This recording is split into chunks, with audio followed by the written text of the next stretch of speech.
Okay, so second part of this is foreign currency operations.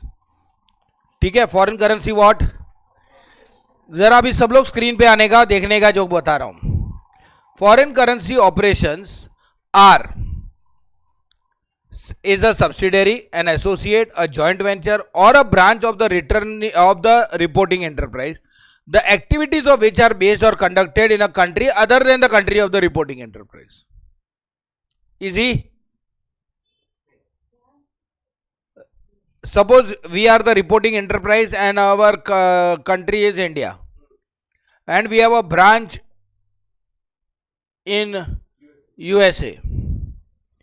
तो वो foreign operation हुआ. We have a subsidiary in Mali, foreign operation हुआ. नहीं, now understood. तो we have a subsidiary, an associate, a joint venture और a branch whose operations are based, the activities of which are conducted in a country different from the country of the reporting enterprise.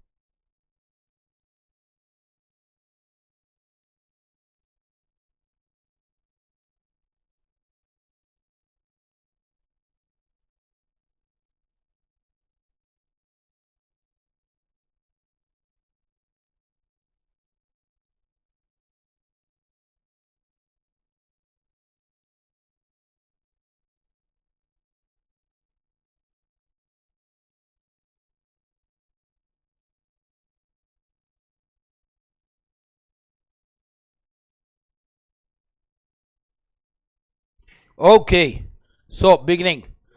Now, such foreign operations, guys, foreign operations are again further divided into two types: integral foreign operations and non-integral foreign operations. पहले तो foreign operations क्या है? एक ऐसा branch, subsidiary, ठीक है, या associate या जॉइंट वेंचर जिसकी activities are being conducted in a country other than the country of the reporting enterprise. बराबर है. Suppose the enterprise is establish in India and it is having a branch in London. तो the London branch is a foreign operation. ठीक है. हमारी एक Indian company है, ONGC Indian company है ना, oil and natural gas commission corporation, sorry, ONGC. बराबर है, इंडियन कंपनी है. आपको मालूम है उसकी अफ्रीका में भी एक सब्सिडियरी है, उसकी यूरोप में भी एक सब्सिडियरी है. तो है, हाँ मैं बता रहा हूँ है. तो वो जो है ना सब्सिडियरी साउथ अमेरिका में भी है.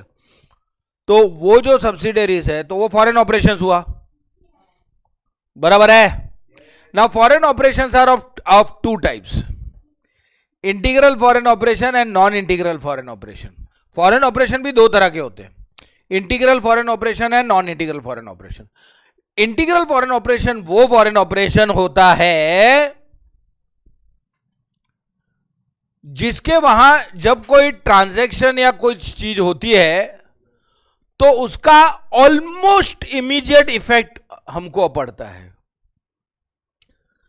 समझे आप? ऑलमोस्ट इमीडिएट इफेक्ट हमको पड़ता है. और नॉन इंटीग्रल वहां रोज रोज जो हो रहा है हमको उससे कोई फर्क नहीं पड़ता. हमको इंटरेस्ट है, हमको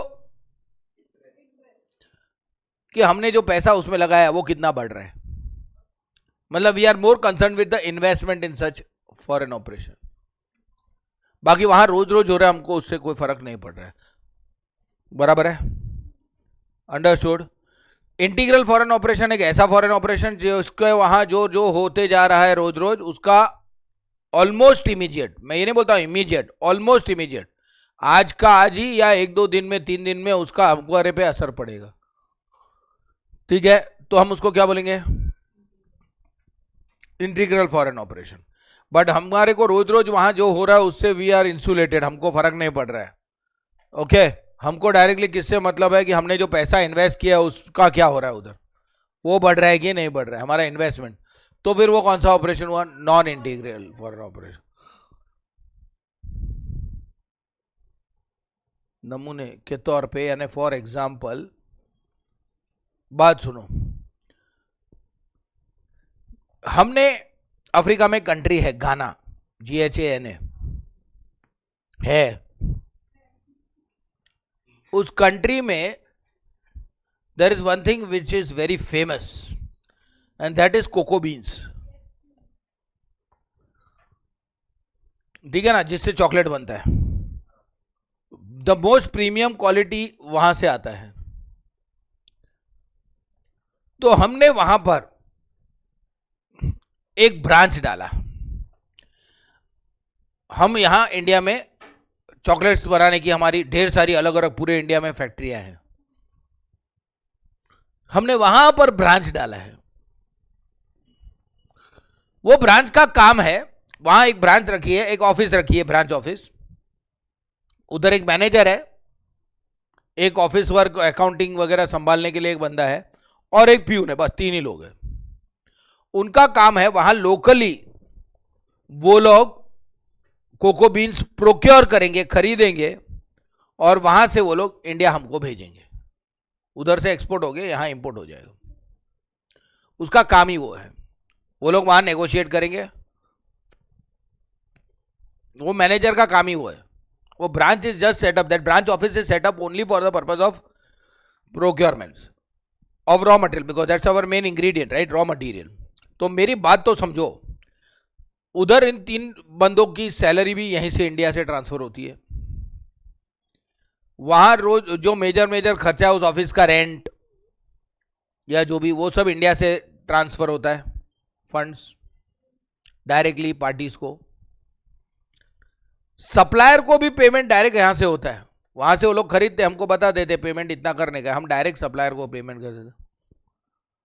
उनको खाली रोज रोज का ऐसा पेटी एक्सपेंसेस के लिए थोड़ा फंड्स मैनेजर के पास देके रखा है। बताओ इंटीग्रल लग रहा है नॉन इंटीग्रल? इंटीग्रल। वहां रोज रोज जो हो रहा है डायरेक्टली हमको ऑलमोस्ट इमीडिएटली हमको असर कर रहा है, तो इंटीग्रल फॉरेन ऑपरेशन है। अंडरस्टूड और नॉट?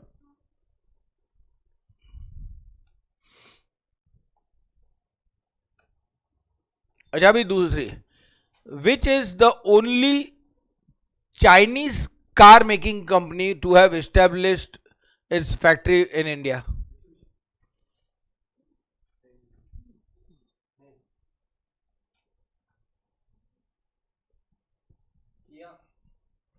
कोरियन है।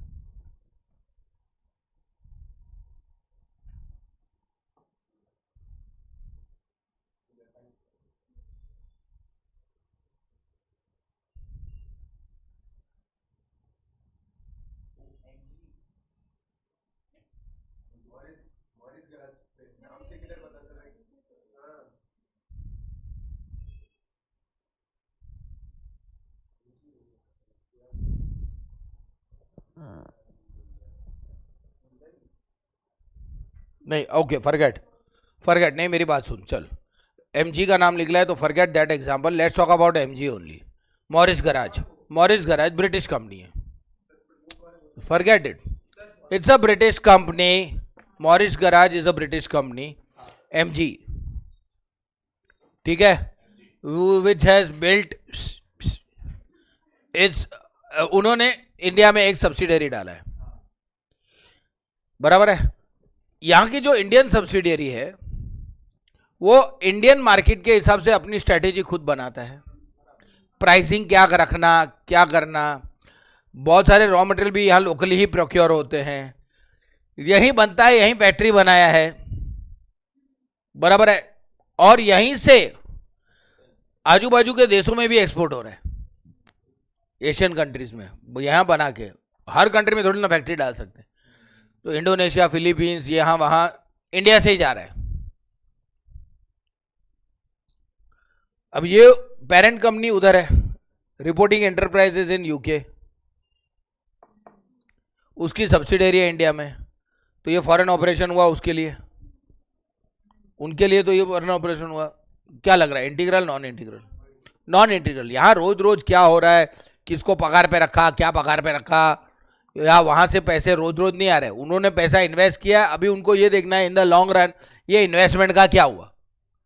दे are more concern with their investment in such non-integral foreign operation. Understood? They are not concerned with day to day एक चीज यहां जो हो रहा है उनको वो असर भी नहीं कर रहा है, समझे आप? सपोज हमने सपोज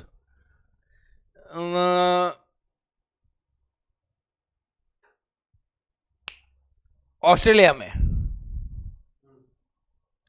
एक ऑस्ट्रेलियन कंपनी के साथ जॉइंट वेंचर में एक बिजनेस स्टार्ट किया है। तो हमारी कंपनी इंडियन कंपनी है और हमारा एक जॉइंट वेंचर है ऑस्ट्रेलिया में। Joint venture is type of what, a partnership. Jointly वो वेंचर स्टार्ट किया है, एक वहाँ की कंपनी ऑस्ट्रेलिया की और एक हम। तो वो जॉइंट वेंचर हमारे लिए फॉरेन ऑपरेशन हुआ कि नहीं हुआ? हुआ कि नहीं हुआ? और वहाँ पे पूरा एक अलग एंटिटी फॉर्म किया, रजिस्टर किया और वहाँ वो बिजनेस कर रहा है। हमने पैसा लगाया, उन्होंने पैसा लगाया, 50-50 ओनरशिप है इक्विटी में इक्वली, और वो नॉन इंटीग्रल फॉरेन ऑपरेशन है। I am more concern with my share in the, मतलब मैंने जो पैसा लगाया तो मेरा क्या हिस्सा है, I am more concern. So I am more concern in case of which type of foreign operation I am talking of? Non integral में I am concern with my net investment in the non integral foreign operation.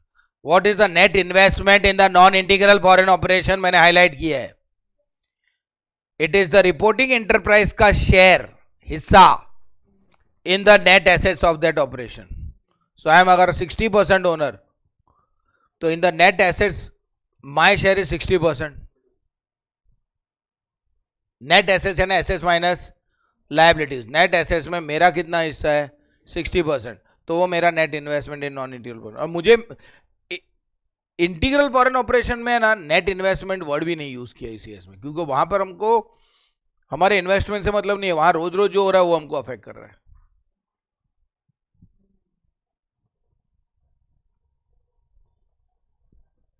Understood और not? Yes और no? Fine. अब आता हूं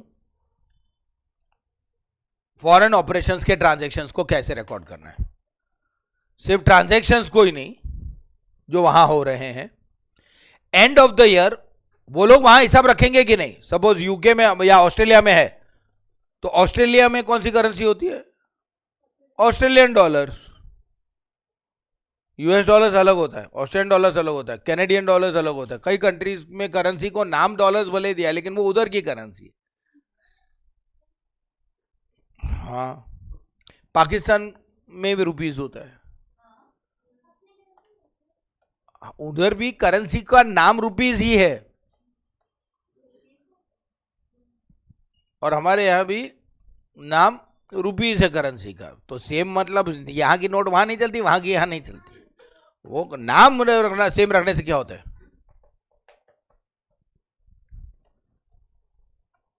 बराबर है। बांग्लादेश में क्या है? टक्का। हाँ, मनी को करेंसी को टक्का बोलते उधर।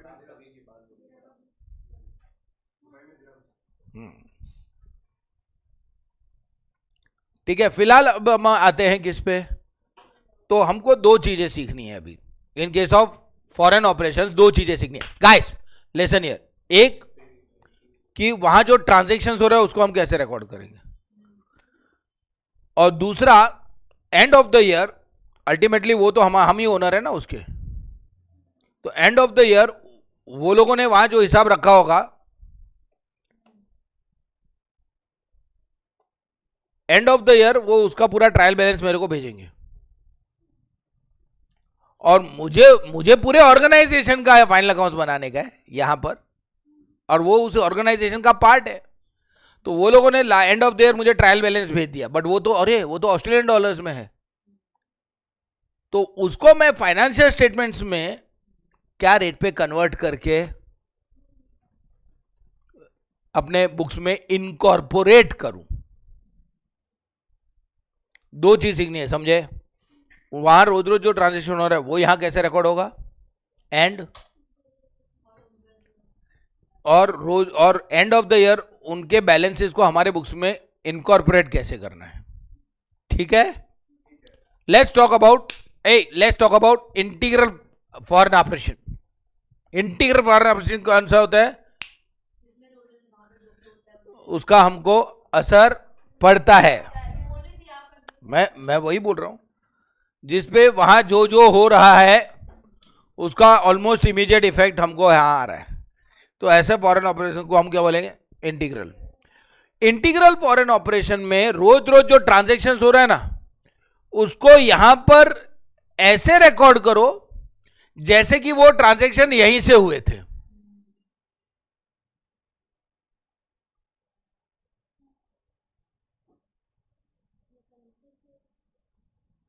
यानी हमने जो प्रीवियस लेक्चर में सीखा, वो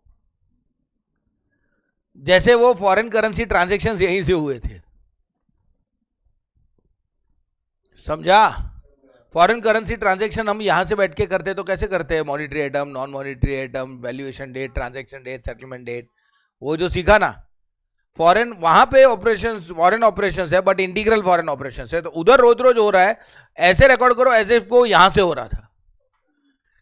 रिपोर्टिंग एंटरप्राइज का ही वो फॉरेन करेंसी ट्रांजैक्शन है समझ के हो रहा था, समझे आप? दूसरा, एंड ऑफ द ईयर वहां से बैलेंसेस आएंगे, इधर ट्रायल बैलेंस वो लोग बना के भेजेंगे जो वहां की करेंसी में है, उसको मुझे रिपोर्टिंग करेंसी में कन्वर्ट करना पड़ेगा, so that I can incorporate all these balances in my books. कैसे करने का वो, हाउ टू डू? तो उस ट्रायल बैलेंस में ओपनिंग स्टॉक है, वाओ, ओपनिंग रेट, साल के स्टार्टिंग में जो रेट एक्सचेंज रेट चल रहा था वो रेट पे लेने का। फिर एक्सपेंसेस और इनकम्स है, उनको एवरेज रेट, क्योंकि वो एक्सपेंस और इनकम तो पूरे साल में हुए रहेंगे ना, तो पूरे साल का जो एवरेज एक्सचेंज रेट है वो लेने का। अंडरस्टूड? एक्सपेंस और इनकम्स, एक्सचेंज रेट एवरेज वाला।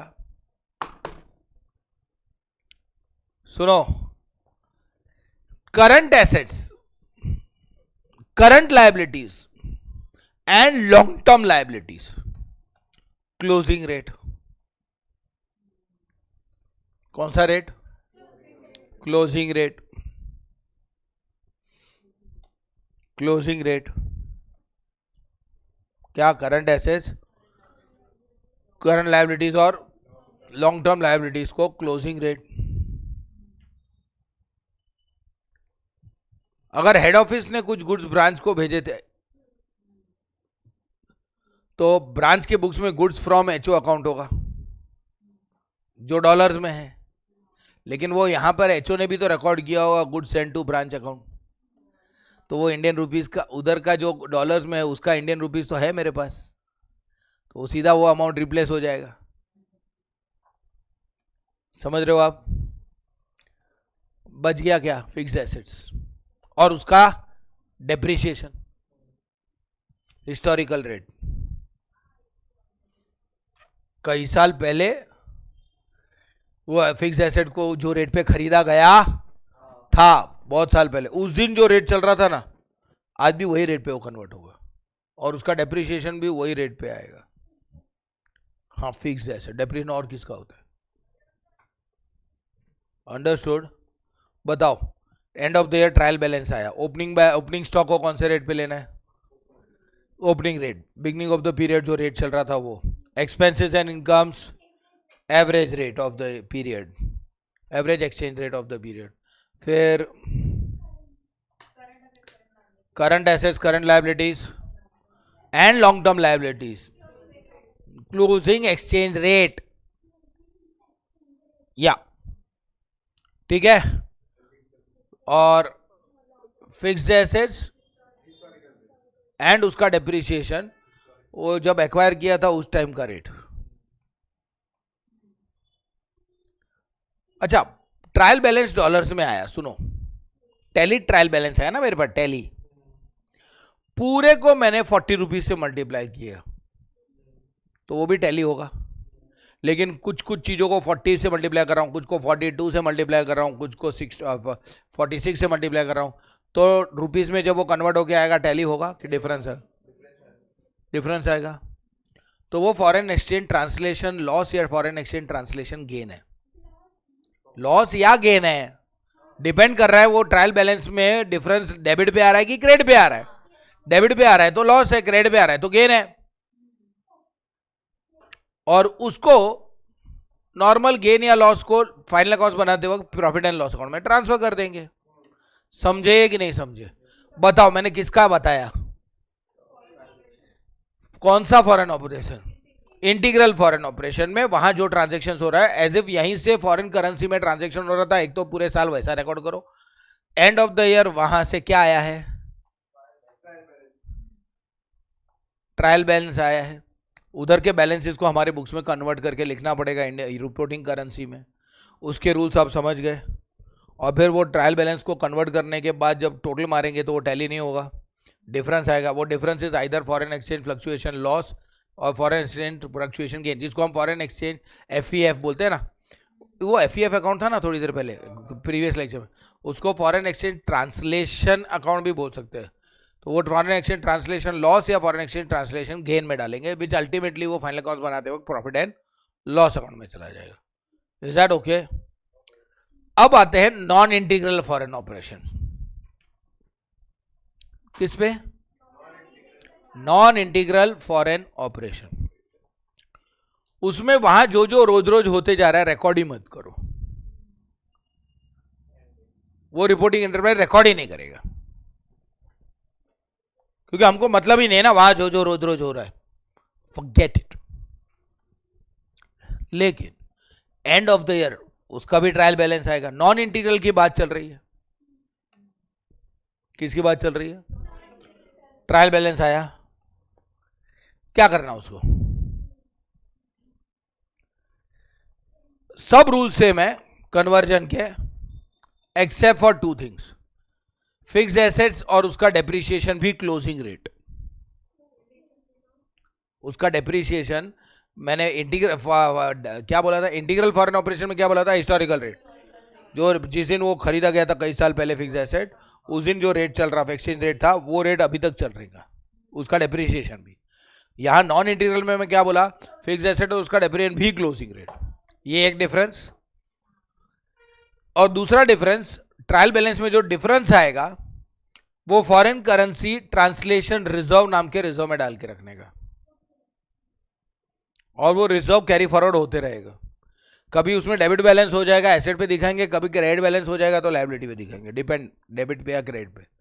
दो ही डिफरेंस है। पहले क्या करते थे, अगर इंटीग्रल फॉरेन ऑपरेशन था तो डिफरेंस को क्या करते थे? फॉरेन एक्सचेंज ट्रांसलेशन लॉस या गेन बोल के प्रॉफिट एंड लॉस में डालते थे। ये जाएगा फॉरेन एक्सचेंज ट्रांसलेशन रिजर्व में। अभी कौन से टाइप के फॉरेन ऑपरेशन में? नॉन इंटीग्रल फॉरेन ऑपरेशन में। Difference in trial balance will go where foreign currency translation reserve, and वो रिजर्व कंटिन्यू बैलेंस शीट में सालों साल दिखता रहेगा। एसेट या लायबिलिटी पे डिपेंड करता है। उसमें ट्रायल बैलेंस जब क्लोज कर रहे थे डेबिट साइड पे डिफरेंस आया कि क्रेडिट पे? डेबिट पे डिफरेंस आया एसेट, क्रेडिट पे डिफरेंस आया तो लायबिलिटी। ओके? अच्छा, ये रिजर्व सालों साल चलता रहेगा, हाँ या ना?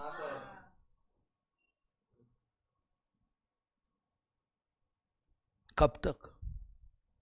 कब तक चलता रहेगा ये? जब तक फॉरेन ऑपरेशन को डिस्पोज ऑफ नहीं कर देते। कौन से वाले? Non integral foreign. Non integral foreign operation को जब तक डिस्पोज ऑफ नहीं कर देते तब तक वो रिजर्व में कंटिन्यू रहेगा। और जब वो फॉरेन ऑपरेशन को ही डिस्पोज ऑफ कर दिया, वो ब्रांच ही समझो बंद कर दिया या ब्रांच बेच दिया या वो सब्सिडरी किसी और को बेच दिया, जो भी है, तो उस टाइम पे रिजर्व अकाउंट में जो बैलेंस होगा तब वो प्रॉफिट एंड लॉस में जाएगा। अंडरस्टूड?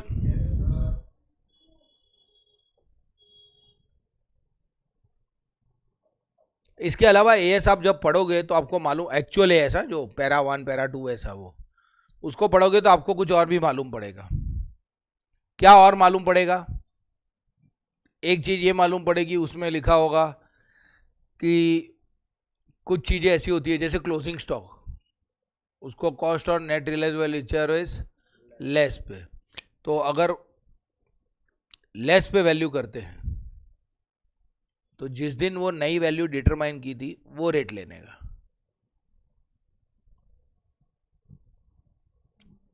अंडरस्टूड?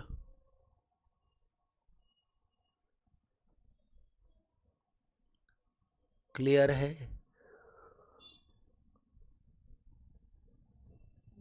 नाउ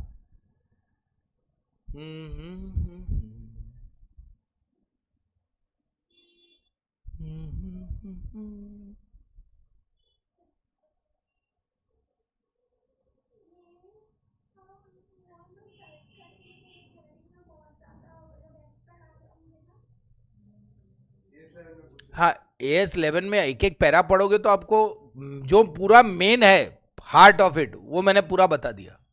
अब छोटी छोटी चीजें होंगी,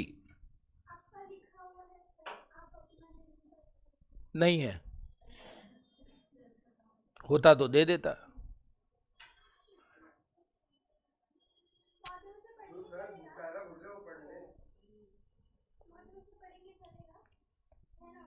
एक्चुअल टेक्स्ट तो आपको हर एक एएस का पहले एक बार पढ़ के समझ तो लेना ही पड़ेगा।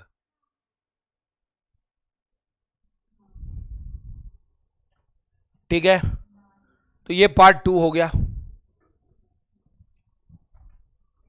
पार्ट 2 में एक बहुत इंटरेस्टिंग पार्ट और भी बोला है, जैसे क्या क्या इंडिकेटर्स है जिससे पता चलेगा कि ये नॉन इंटीग्रल फॉरेन ऑपरेशन है।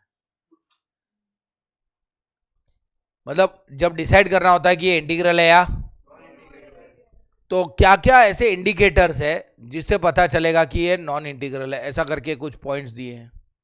एग्जाम में एक बार डायरेक्टली यही पूछ लिया था, indicators that a foreign operation is a non integral foreign operation. ले, तो ये पूरा रटना पड़ेगा उसके लिए मैडम। देखो, अगर इंटीग्रल फॉरेन ऑपरेशन है गाइस, एक काम करता हूं, चलो फॉरेन करेंसी ट्रांजैक्शन, ये वो पार्ट है जो मैं आपको ऑलरेडी प्रीवियस लेक्चर में समझा चुका हूं। फॉरेन करेंसी ट्रांजैक्शन पार्ट 1 जो था एएस का, इनिशियल रिकॉग्निशन, इनिशियली जब रिकॉर्ड करोगे यानी ट्रांजैक्शन डेट पे, तब क्या करने का।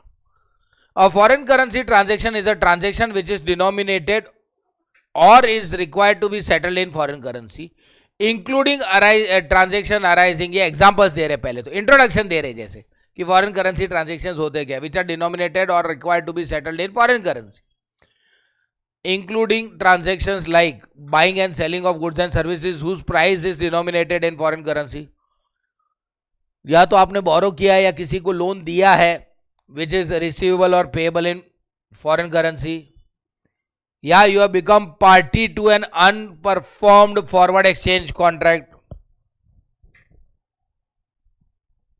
we'll come to that, and which otherwise requires or acquires or disposes of assets or incurs or settles a liability which is denominated in foreign currency. ये just introduction है foreign currency के examples transactions के। A foreign currency transaction should be recorded on initial recognition, initial recognition यानी transaction date पे, in the reporting currency by applying which rate, बता कौन सा exchange rate लेने का होता है। ट्रांजैक्शन डेट पे रिकॉर्ड करते हो कौन सा ट्रांजैक्शन लेने का, the exchange rate at the date of the transaction.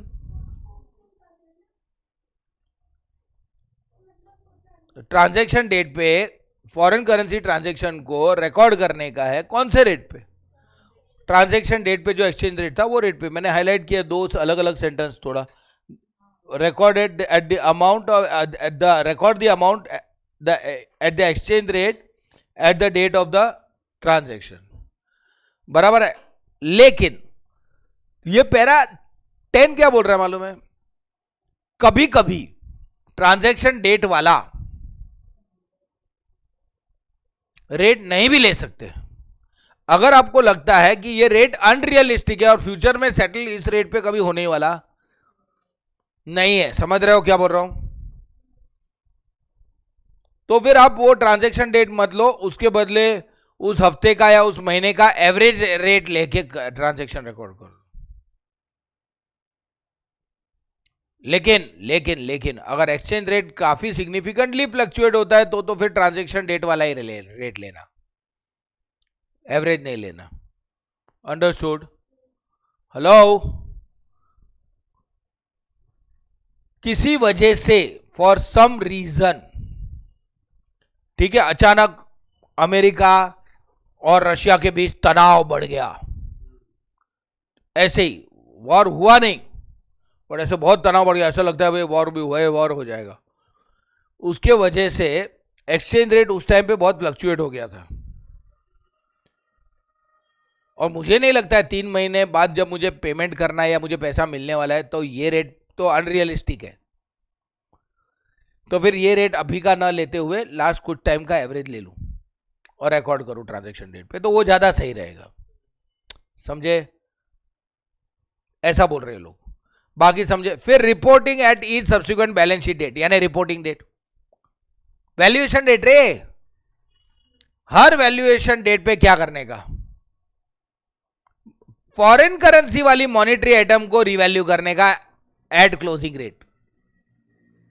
Foreign monetary item को मालूम है ना, फॉरेन करेंसी मॉनेटरी आइटम को हम लोग क्लोजिंग रेट पे रिवैल्यू करते थे और उसकी वजह से जो प्रॉफिट या लॉस होता था उसकी एंट्री करते थे, वही तो लिखा है। At each balance sheet date foreign currency monetary item जो है should be reported at the closing rate. But अगर आपको लगता है कि वो क्लोजिंग रेट अनरियलिस्टिक है and it is highly unlikely कि वो रेट पे आगे जाके सेटल होगा ट्रांजैक्शन, तो फिर इन दैट सर्कमस्टेंस क्या करने का, the relevant monetary item should be reported in the reporting currency at the amount which is likely to be realised और required to be disburse such item in the balance sheet. उस asset से कितना realise likely है या liability को settle करने के लिए कितना देना पड़ सकता है, likely disbursement of the amount, उस रेट पे अब वैल्यू करो, चलेगा। लेकिन नॉन मॉनेटरी आइटम को एक बार रिकॉर्ड करने के बाद उसको थोड़ी टच करते थे हम लोग मालूम है, monetary item monetary item monetary item बोलते थे, रीवैल्यू करो मॉनेटरी आइटम, सेटल करो मॉनेटरी आइटम। लेकिन नॉन मॉनेटरी आइटम के बारे में तो बाद में बात ही नहीं किया था हमने वो एग्जाम्पल में, क्योंकि लिखा है बी पॉइंट में, non monetary item which are carried at historical are carried in terms of historical cost, बराबर है, और उनको वो ट्रांजैक्शन डेट पे जो रेट था उस जमाने में वही रेट पे रहने दो, लिखा है देखो, they should be reported using the exchange rate on the date of transaction. और अगर नॉन मॉनेटरी आइटम को आपने किसी वजह से रिवैल्यू किया है, जैसे स्टॉक है उसको कॉस्ट और नेट रिलेवेबल इज लेस पे लिया है, तो जिस दिन वो नई अमाउंट आई है रिवैल्यू करके अगर वो लेस निकला तो जिस दिन वो वैल्यू डिटरमाइन हुई है वो वाला रेट लेने का उसके लिए। अंडरस्टूड? ये ही मेन है, अभी इसी को आगे एक्सप्लेन किया है 12 में। और फिर बोला है ये अगर एक्सचेंज में डिफरेंस आ रहा है यानी प्रॉफिट या लॉस हो रहा है तो क्या करने का, क्या करने का, वो एफईएफ को end of the year close करके कहां डालते थे, हाँ, it should be recognised as expense or income in the period in which they arise, लिखा है ना, तो हम ये कर चुके। फिर ये लोग सीधा पार्ट 2 पे घुस गए, नॉन इंटीग्रल फॉरेन ऑपरेशन पे, और उसमें आपको मालूम है अगर नॉन इंटीग्रल फॉरेन ऑपरेशन है तो हमको किससे मतलब है, हमारे नेट इन्वेस्टमेंट से, रोज रोज वहां क्या हो रहा है उसे मतलब नहीं है।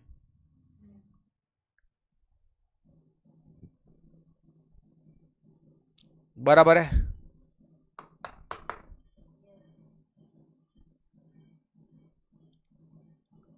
इसमें अगर एक्सचेंज रेट डिफरेंस आता है तो उसको कहाँ डालने का, फॉरेन करेंसी ट्रांसलेशन रिजर्व में, बराबर है। और वो कब तक दिखाने का, until disposal of our net investment in non integral foreign operation. और उस टाइम पे फिर इसको क्या कर देने का, रिजर्व को एक्सपेंस या इनकम में डाल देने का। सब बता चुका हूं। अभी आपको सब एक एक सेंटेंस पढ़ाऊंगा तो आपको डर लगने लग जाएगा क्या इंग्लिश है।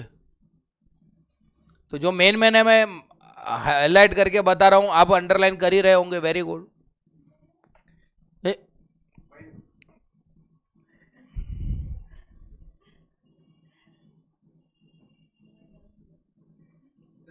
सिक्सटीन्थ में एक चीज लिखा है जो थोड़ा, हाँ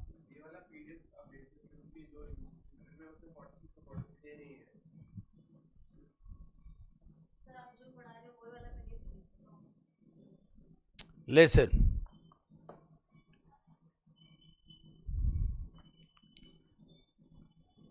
हमारी एक सब्सिडियरी कंपनी है, उसमें हमारा 60% शेयर होल्डिंग है।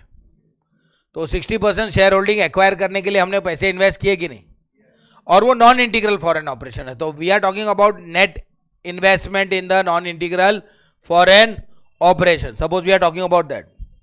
प्लस मैंने उस सब्सिडियरी को लोन भी दिया है, तो क्या वो लोन जो है उसको भी नेट इन्वेस्टमेंट में गिनने का, मेरे इन्वेस्टमेंट में, कि नहीं गिनने का? कंडीशन सुन लो, आंसर भी मैं ही देता हूं। ये पैरा 16 में जो लिखा है वो बता रहा हूं इन सिंपल वर्ड्स। लिखा है वो लोन मोर और लेस परमानेंट नेचर का ही है, not expected to be settled, is like a financial assistance only given to the subsidiary company and we are not expecting कि वो वापस आएगा। अगर ऐसा है which is not likely to be settled, तो फिर उसको भी इन्वेस्टमेंट में गिन लो। बट वो in the normal course of business हुआ है और उनको जरूरत थी, लोन दिया और बाद में कुछ टाइम में वापस आ जाने वाला है, तो फिर वो investment in non integral foreign operation में मत गिनो, ऐसा बोल रहे लोग। ओके ओके,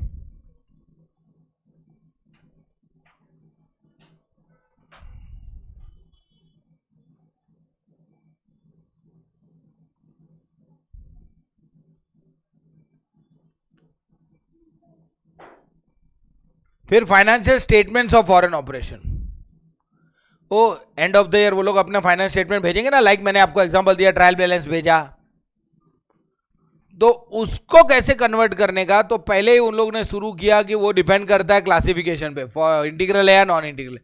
वो आपको मालूम है ना, दो चेंजेस थे, एक फिक्स एसेट के कन्वर्जन में, फिक्स एसेट और उसके डेप्रिसिएशन के कन्वर्जन में। कौन से में? इंटीग्रल फॉरेन ऑपरेशन है तो फॉरेन फिक्स एसेट और उसके डेप्रिसिएशन को कौन से रेट पे लेने का होता है, हिस्टोरिकल, और नॉन इंटीग्रल है तो क्लोजिंग रेट पे। और दूसरा डिफरेंस था ट्रायल बैलेंस में, जो डिफरेंस है वो कहां जाएगा, अगर इंटीग्रल फॉरेन ऑपरेशन है, इंटीग्रल है तो पीएनएल में जाएगा, इट्स अ लॉस और गेन।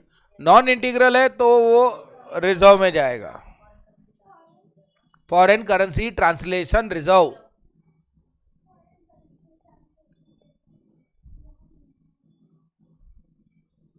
पहले ही दिन में याद रह जाना जरूरी भी नहीं है, तो इसलिए अपने आप पे इतना प्रेशर मत डालो।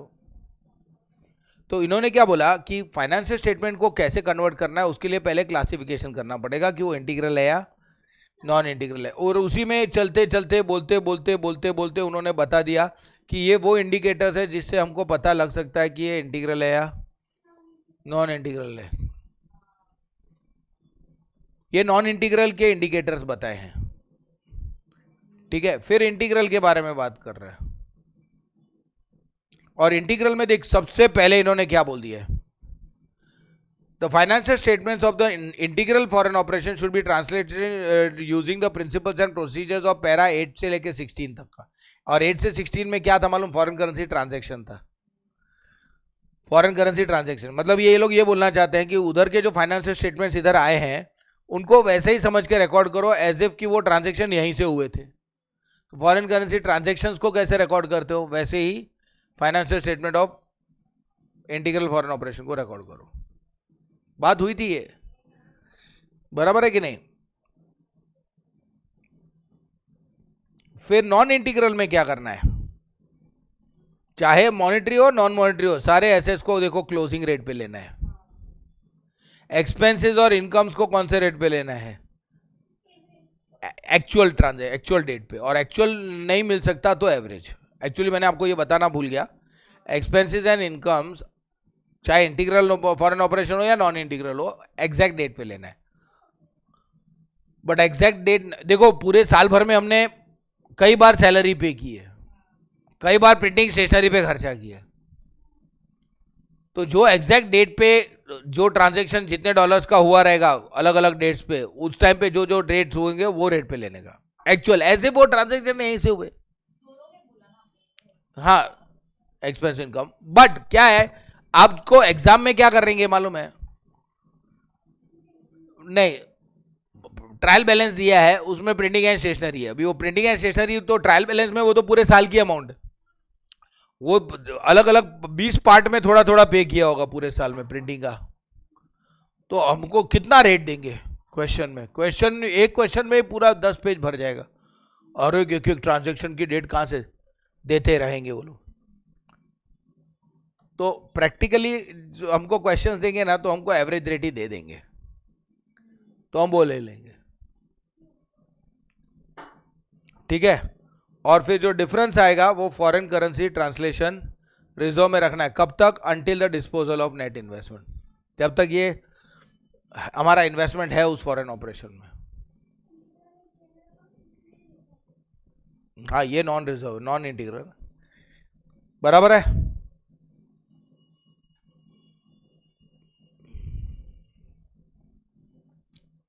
फिर उसी को एक्सप्लेन किया है इन अदर वर्ड्स करके। हाँ, गुडविल या कैपिटल रिजर्व है तो क्लोजिंग रेट पे लेना है। Non integral foreign operation closing rate पे लेना है। कंटिंजेंट लायबिलिटी क्लोजिंग रेट पे लेना है। कंटिंजेंट लायबिलिटी रिकॉर्ड होता है कि बैलेंस शीट के नीचे ऐसा नोट दिखाया जाता है ना, तो उसको क्लोजिंग रेट पे दिखाना है, ठीक है। और जब हम foreign currency non integral foreign operation जो है, नॉन इंटीग्रल फॉरेन ऑपरेशन है, उसको डिस्पोज कर देंगे। जैसे वो ब्रांच थी वो बेच डाली, या वो सब्सिडरी थी जिसमें हम 60% ओनरशिप थे, तो हमने हमारी ओनरशिप किसी और को दे दी, तो we have disposed of the non integral foreign operation. तो फिर उस दिन जो इतने सालों का वो रिजर्व कैरी फॉरवर्ड होते जा रहा था, उसको क्या करने का? उसको एक्सपेंस या इनकम में डाल देने का, डिपेंडिंग अपॉन उसमें डेबिट बैलेंस है या क्रेडिट बैलेंस। ये बात हो चुकी थी पहले। इतने सालों से फॉरेन करेंसी ट्रांसलेशन रिजर्व जो कैरी फॉरवर्ड होते जा रहा था, कब तक रखना था? Until you are disposing of. तो जब डिस्पोज हो गया तब वो रिजर्व में जो बैलेंस है उसका क्या करेंगे? हाँ, बस वही तो बोल रहा हूं। और ये सबसे बढ़िया है, एंड आई एम एक्सपेक्टिंग कि वेरी नियर फ्यूचर में इस पे क्वेश्चन आना चाहिए। Change in classification of foreign operation. अभी तक जो इंटीग्रल फॉरेन ऑपरेशन था, अभी वो नॉन इंटीग्रल हो गया, या अभी तक जो नॉन इंटीग्रल था अब वो इंटीग्रल में रिक्लासिफाई हो गया। चेंज इन द क्लासिफिकेशन, पहले हेडिंग को ही समझना होता है।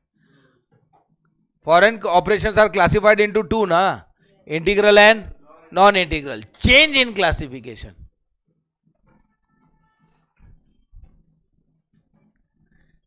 चेंज इन क्लासिफिकेशन जब ऐसा होता है तो मेन अगेन वो दो चीजों की डिफरेंस है ना, बाकी कौन सा डिफरेंस था? एक वो फिक्स्ड एसेट और उसका डेप्रीशिएशन, और दूसरा था वो रिजर्व में डालना था या पीएनएल में डिफरेंस ट्रायल बैलेंस का। मेन तो दो ही है। तो जब क्लासिफिकेशन चेंज हो जाएगा इंटीग्रल से नॉन इंटीग्रल या नॉन इंटीग्रल से इंटीग्रल, तो उसका क्या करने का जो अभी तक इन दोनों में डिफरेंस था? बाकी जो चीजें सेम थी उसका तो टेंशन ही नहीं। समझे कि नहीं? टेल मी, समझे कि नहीं? Good, okay.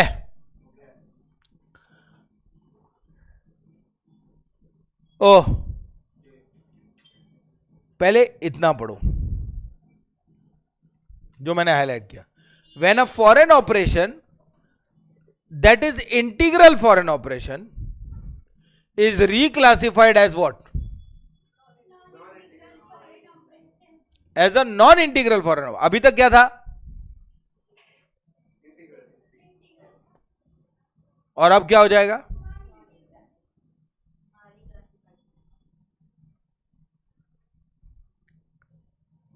अभी तक इंटीग्रल था तो फिक्स एसेट और उसका डेप्रिसिएशन क्या वैल्यू पे दिख रहा होगा? हिस्टोरिकल रेट पे। अब वो इंटीग्रल बन गया, अरे नॉन इंटीग्रल बन गया, तो अब फिक्स एसेट को मैं क्लोजिंग रेट पे दिखाऊंगा, उसकी वजह से डिफरेंस आएगा, इसकी वजह से अभी डिफरेंस आ जाएगा वापस। वो डिफरेंस को फॉरेन करेंसी ट्रांसलेशन रिजर्व में डालो क्योंकि नॉन इंटीग्रल हो गया है।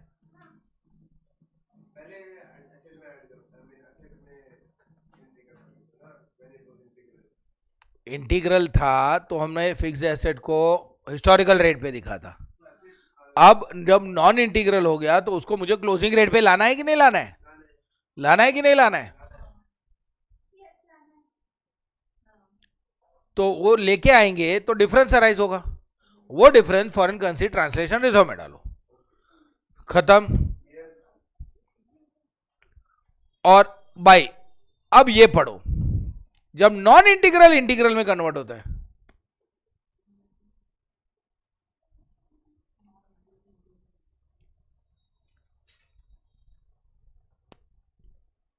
पढ़ो फिर मैं समझाता हूं।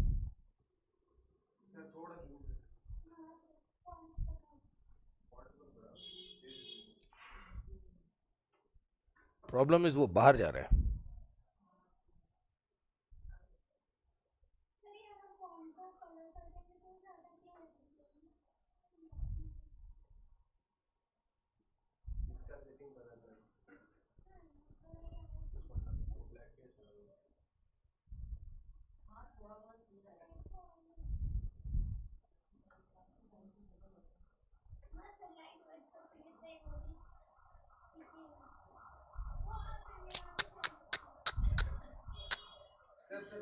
आपको पढ़ना है बस, और सबको पढ़ने देना है।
लोग मेरी बात सुनिए, बात सुनिए। नॉन इंटीग्रल था तो फिक्स एसेट कौन सी वैल्यू पे दिख रहा था? क्लोजिंग रेट पे, हाँ या ना? अब वो इंटीग्रल फॉरेन ऑपरेशन बन गया है तो ना ना ना ना ना ना, तो जिस दिन वो रिक्लासिफाई होके इंटीग्रल बना ना, उस दिन जो रेट है ना, आज से वो रेट पे ही रहेगा। आज वो रेट हिस्टोरिकल रेट मान लेने का। वापस वो 10 साल 15 साल पहले एसेट खरीदा था वहां नहीं जाने का। आज जो रिक्लासिफाई हुआ from non integral to integral, उस दिन जो रेट था वो रेट पे फिक्स एसेट का हिस्टोरिकल रेट उसको समझने का। क्या समझे आप? देखो क्लियरली ऐसा लिखा है ना। और एक चीज, अगर वो नॉन इंटीग्रल था तो जरूर बुक्स में फॉरेन करेंसी ट्रांसलेशन रिजर्व होगा अभी तक, वो रिजर्व को रहने दो जैसा है। आज के बाद डिफरेंस आया वो उस रिजर्व में नहीं डालेंगे, वो पीएनएल में जाएगा क्योंकि इंटीग्रल फॉरेन ऑपरेशन हो गया। बट अभी तक जो डिफरेंस आ रहा था उसको रिजर्व में एक्यूमुलेट किया था, वो रिजर्व को रहने दो, जैसा है वैसा रहने दो। आज के बाद का डिफरेंस पीएनएल में जाएगा। बराबर है? एक मिनट लिखा है देखो ना, exchange difference which have been deferred are not recognized as expense or income till the disposal of। जो अभी तक डेफर किया था, पीएनएल में नहीं डाला था, रिजर्व में रखा था और वो रिजर्व कैरी फॉरवर्ड करते जा रहे थे, they are not to be recognised as expense income. वो रिजर्व को रिजर्व में ही रहने देना till this foreign operation has been disposed of. But आज के बाद अगर डिफरेंस आ रहा है वो पीएनएल में जाएगा। समझा?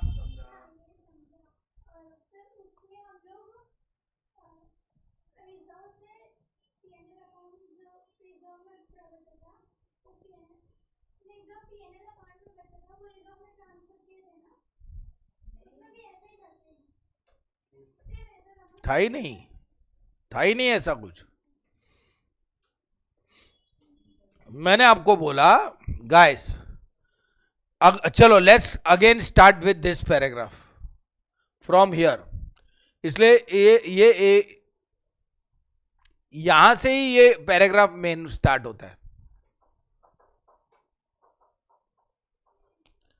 अ foreign operation that is integral, ऊपर जो पहले लिखा है ब्लैक में, अब अगर वो रिक्लासिफाई हो जाता है as a non integral foreign operation, तो अभी तक इंटीग्रल था तो फिक्स एसेट हिस्टोरिकल रेट पे दिख रहा होगा, अब वो हो गया है नॉन इंटीग्रल, तो उसको आज के क्लोजिंग रेट पे लाना है, जिस दिन हम रिक्लासिफाई कर रहे हैं वो रेट पे लाना है।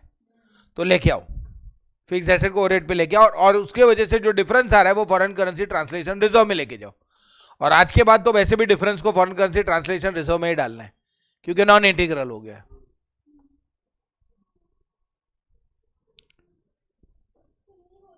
अच्छा, मुझे नहीं समझा आप।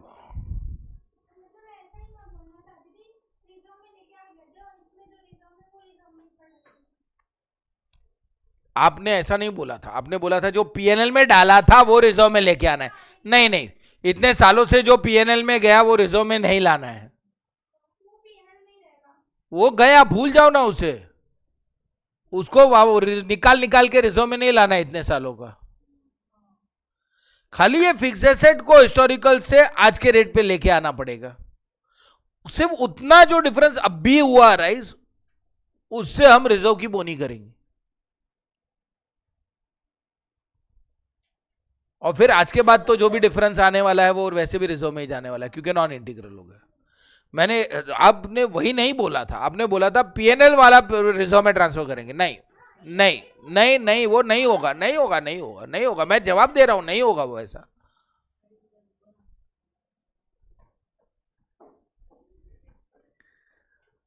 कब तक रुकना है?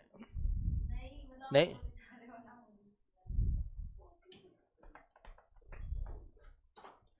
हाँ वही तो। और अगर नॉन इंटीग्रल से इंटीग्रल पे आए तो नॉन इंटीग्रल है तो अभी तक फिक्स एसेट कौन से रेट पे था? क्लोजिंग रेट पे था, उसको वापस हिस्टोरिकल रेट पे मत लेके जाओ। जिस दिन रिक्लासिफाई हुआ, इंटीग्रल में कन्वर्ट कर दिया उसको हमने, उस दिन का जो रेट है ना उसको हिस्टोरिकल रेट मानो। आज के बाद फिक्स एसेट यही रेट पे रहेगा। और अभी तक वो नॉन इंटीग्रल था तो हमारे पास फॉरेन करेंसी ट्रांसलेशन रिजर्व होगा, वो रिजर्व को टच नहीं करना है, वो वैसे का वैसा रखो।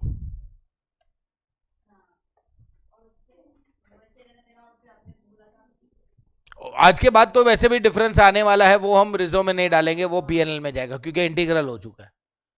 लेकिन इतने सालों का जो डिफर करके लेके आए थे उसको एक्सपेंस इनकम में नहीं डालना है, पीएनएल में नहीं डालना है, वो रिजर्व अकाउंट में बैलेंस रहेगा till the time of disposal of the operation. Understood और नॉट?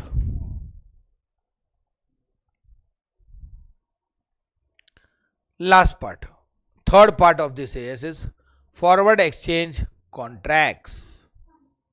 Forward exchange contracts बराबर है. नाउ फॉरवर्ड एक्सचेंज कॉन्ट्रैक्ट्स क्यों होते हैं, वापस समझाता हूं. मैंने स्टार्टिंग में बोला था मैं वापस समझाऊंगा. जब ये स्टार्ट किया था मैंने बोला था 3 पार्ट है इसके. Forward accounting of forward exchange contract para 2 में लिखा था स्कोप में. पैरा 1 में फर्स्ट 2 पार्ट्स के बारे में लिखा था. पैरा 2 में accounting of forward exchange contract के बारे में बात की थी. What is it?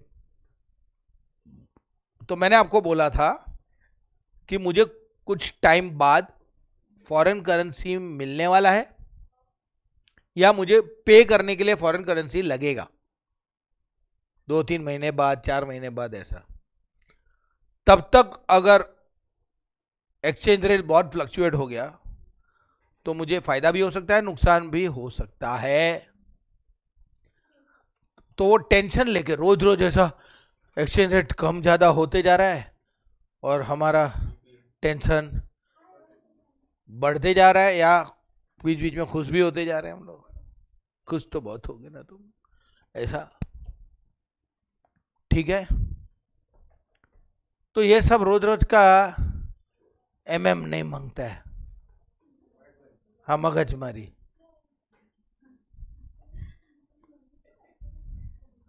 तो उसके लिए क्या करो, enter into a forward exchange contract.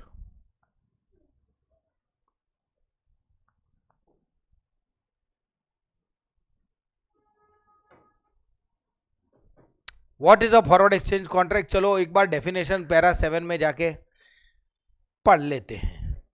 Forward exchange contract ये रहा.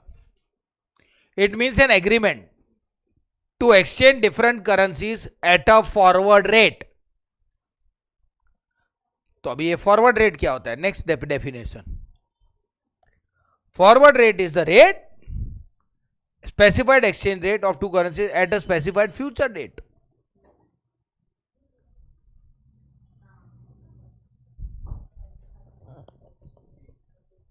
मैं इंपोर्टर हूं, ठीक है. मैंने अभी अभी 40,000 पाउंड्स का माल इंपोर्ट किया है. कितना? और मुझे इसका पेमेंट करना है 6 मंथ्स में. आज जब मैं इंपोर्ट कर रहा हूं तो 1 पाउंड इज सपोज 98 रुपीज. तो मुझे लग रहा है 40,000 पाउंड्स इंटू 98 रुपीज मुझे उतना पे करना पड़ेगा. और 6 महीने तक 1 पाउंड हो गया 105 रुपीज. तो जब मैं आरबीआई के पास गया कि मुझे पे करना है पाउंड 2 6 महीने बाद, तो 106 रुपया. अरे बाप रे, ज्यादा भरना पड़ गया. नुकसान हुआ कि नहीं? फायदा भी हो सकता था, नुकसान भी हो सकता है. सेम वे एक्सपोर्ट किया मैंने, मुझे डॉलर्स मिलने वाले थे, $25,000 मिलने वाले थे. जिस दिन मैंने माल बेचा, एक्सपोर्ट किया, उस दिन $1 था 79 रुपीज. और मुझे 4 महीने बाद मिलने वाले थे वो $25,000. लेकिन जब $25,000 मिले 4 महीने बाद, तब एक्सचेंज रेट सिर्फ 75 थी. तो जब उसको रुपीज में मैंने कन्वर्ट किया तो कम मिला, फिर लॉस हुआ. फायदा भी हो सकता था, बट ये तो गड़बड़ है ना भाई. कुछ कम भी हो सकता है, ज्यादा भी हो सकता है, फायदा भी हो सकता है, नुकसान भी हो सकता है. कोई प्रॉब्लम है? प्रॉब्लम तो है ना, यही तो प्रॉब्लम है.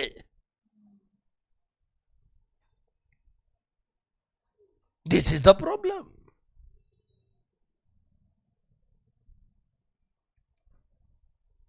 समझे? तो जस्ट पीस ऑफ माइंड के लिए एक काम करता हूं, $25,000 4 महीने बाद मिलने वाला है, एक्सपोर्ट किया है तो पहले से किसी के साथ कॉन्ट्रैक्ट कर लेता हूं कि 4 महीने बाद डॉलर्स आएगा, मैं आपको दे दूंगा $25,000. क्या रेट पे, अभी से तय कर देते हैं। फॉरवर्ड रेट बोलते हैं उसको, जो एग्रीमेंट के अंदर लिखा होता है ना, वो forward rate. Forward rate is the rate specified out of is the specified exchange rate for the exchange of two currencies on a future date। Future date पे दो करेंसीज एक्सचेंज क्या रेट पे होगी अभी से डिसाइड करके रख दिया, और वो रेट को क्या बोलेंगे, फॉरवर्ड रेट। और वो जो कॉन्ट्रैक्ट साइन किया है to exchange those two between two currencies at that forward rate, that contract is called forward exchange contract. बराबर है।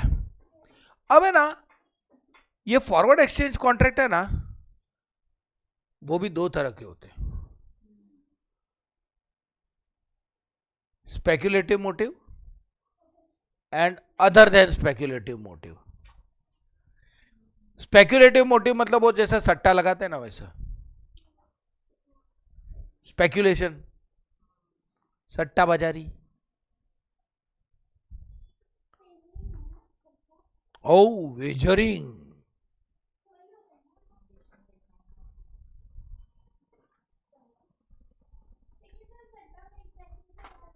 मैं अभी समझाता हूं आपको।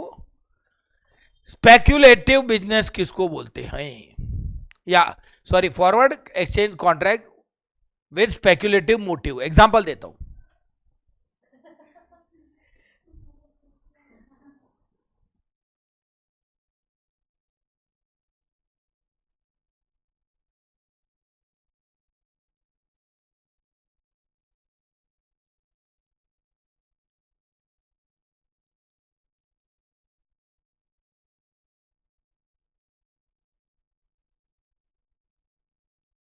हाँ तो बच्चों लिसनो, आई मीन लिसन प्लीज। मेरे को $10,000 मिलने ही वाला नहीं है 4 महीने बाद, मिलने ही वाला नहीं है $10,000 4 महीने बाद, ठीक है। और मैं इससे कॉन्ट्रैक्ट साइन करता हूं कि मैं तेरे को 4 महीने बाद $10,000 बेचूंगा, क्या रेट पे लेगा? नहीं, मेरे को मिलने वाला नहीं है डॉलर, मैं तुमको देने भी वाला नहीं हूं 4 महीने बाद, और ना ही तुमको खरीदना है 4 महीने बाद, तुम्हारे को इंटेंशन भी नहीं है खरीदने की 4 महीने बाद। बस बस अपन फिर भी कॉन्ट्रैक्ट खेलेंगे, कॉन्ट्रैक्ट एंटर करेंगे ऐसा।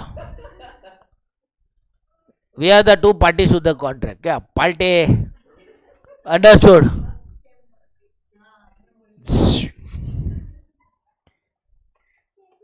बात सुनेंगे प्लीज।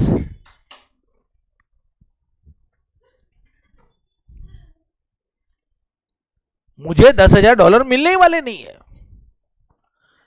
तो मुझे भी मालूम है, और मैं तुम्हारे साथ साइन कर रहा हूं कॉन्ट्रैक्ट कि 3 महीने बाद मैं तुमको $10,000 दूंगा, क्या रेट पे लोगे? और हम लोग दोनों के बीच बना 80 rupees per dollar, 80 rupees forward rate. जो फॉरवर्ड एक्सचेंज कॉन्ट्रैक्ट के अंदर जो रेट मेंशन किया उसको फॉरवर्ड रेट बोलते हैं, बराबर है। तो 80 रुपीज में हमने, अच्छा, ना मैं इसको सच में बेचने वाला हूं ना ये खरीदने वाला है, प्योर सट्टा बाजारी है, स्पेक्युलेटिव मोटिव। अब 4 महीने बाद सपोज रेट कितना डॉलर था, $10,000 ना का एग्रीमेंट हुआ है, 80 के रेट पे मैं बेचूंगा, ये खरीदेगा। सपोज 4 महीने बाद जिस दिन ये कॉन्ट्रैक्ट का ड्यू डेट आया, 82 प्राइस चल रहा था, तो $10,000 पे $2 का फर्क पड़ा, तो 20,000 होता है। मुझे लॉस हुआ, इसको फायदा हुआ, मुझे लॉस हुआ, इसको फायदा हुआ, क्योंकि इसको 80, ये आज की तारीख में मेरे से 80 में लेके मार्केट में 82 में बेच सकता है ना, और मुझे इसको देने के लिए 82 में लेना पड़ेगा और इसको देना पड़ेगा, मेरे पास तो था ही नहीं, तो मेरे को 20,000 का नुकसान हो रहा है, उसको 20,000 का फायदा हो रहा है, तो कॉन्ट्रैक्ट फाड़ दे, ये ले 20,000 ले ले, सच में डॉलर खरीद के इसको दूं फिर ये वो डॉलर को बेचने का जरूरत ही नहीं है ना, ये तो पूरा सट्टा था। भाव ऊपर नीचे होएगा तो मेरे को या फायदा होगा या मेरे को नुकसान होगा, मैं रिस्क ले रहा हूँ, वेजरिंग। समझा? $10,000 मुझे सच में खरीद के इसको देना ही नहीं है, 20,000 का मुझे लॉस हुआ, इसको फायदा हुआ ना, तो मैं मेरे जेब से 20,000 निकल के उसको दे दूं। बट इंटेंशन क्या था इस कॉन्ट्रैक्ट का? वो नहीं, मेरे को प्रॉफिट भी हो सकता था, इसको लॉस हो सकता था, तो ये देता मेरे को पैसा डिफरेंस का। बट डॉलर्स असली में खरीदना बेचना वॉज नॉट, फॉरेन करेंसी असली में खरीदना बेचना वो तो इंटेंशन ही नहीं था। जो भाव ऊपर नीचे होगा तो या फायदा होगा या नुकसान होगा, तो मैं हम लोग वो रिस्क उठा रहे। अरे तो गैम्बलिंग की तरह हो गया, बढ़ गया तो ठीक है, कम हो गया तो ठीक है, जो डिफरेंस है उतना फायदा या नुकसान होगा। समझा?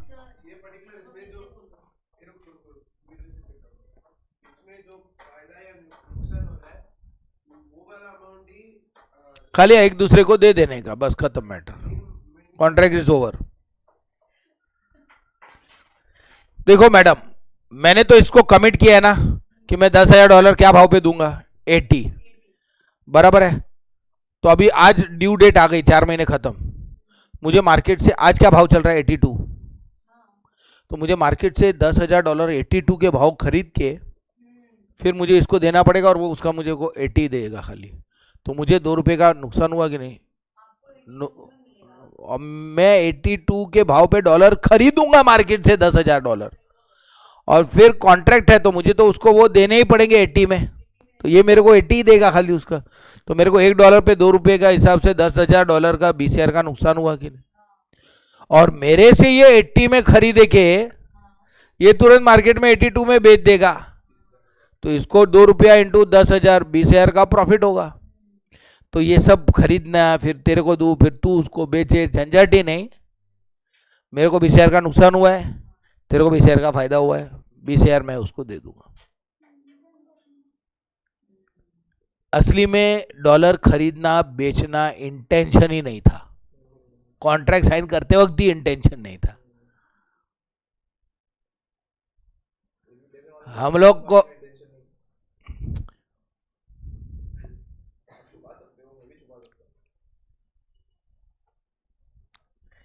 एनफोर्सेबल है ना भाई, कॉन्ट्रैक्ट साइन हुआ है, तो या तो खाली डिफरेंस का, समझे कि नहीं आप?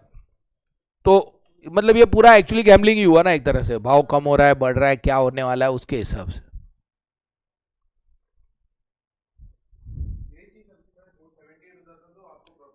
हाँ, उल्टा भी हो सकता था, भाव गिर गया होता तो मुझे फायदा होता था, उसको नुकसान होता था, तो उससे मेरे को डिफरेंस का पैसा आ जाता। तो ये स्पेक्युलेटिव मोटिव हुआ। और फिर फॉरवर्ड एक्सचेंज कॉन्ट्रैक्ट, ऐसे नहीं बोला non speculative motive, other than speculative motive ऐसा बोलता है, ये इसमें भी ये लोग ऐसे ऐसे वर्ड यूज करते हैं। मतलब वो इज्जत वाला ट्रांजेक्शन है, सच में डॉलर्स मिलने वाले थे और मैंने सच में बेचने वाला हूँ इसको, और क्या रेट पे वो पहले से डिसाइड कर लिया है कि फ्यूचर डेट पे ये रेट पे, फॉरवर्ड रेट पे करेंसीज विल बी एक्सचेंज। मतलब प्योर, मैं ऐसा बोल सकता हूँ ना, बिजनेस पर्पस के लिए। यस और नो? तो वो जेन्यून ट्रांजेक्शन है, तो वो नॉट फॉर स्पेकुलेटिव पर्पस हुआ।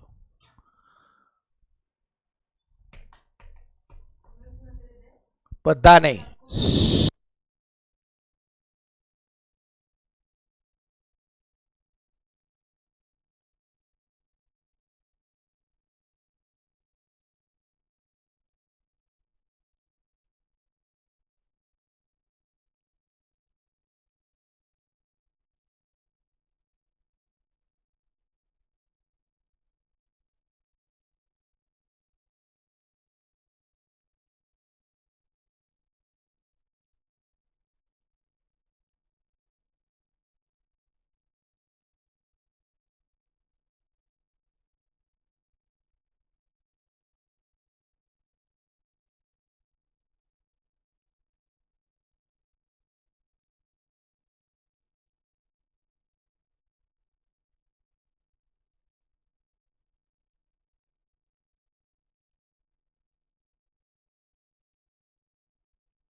Okay.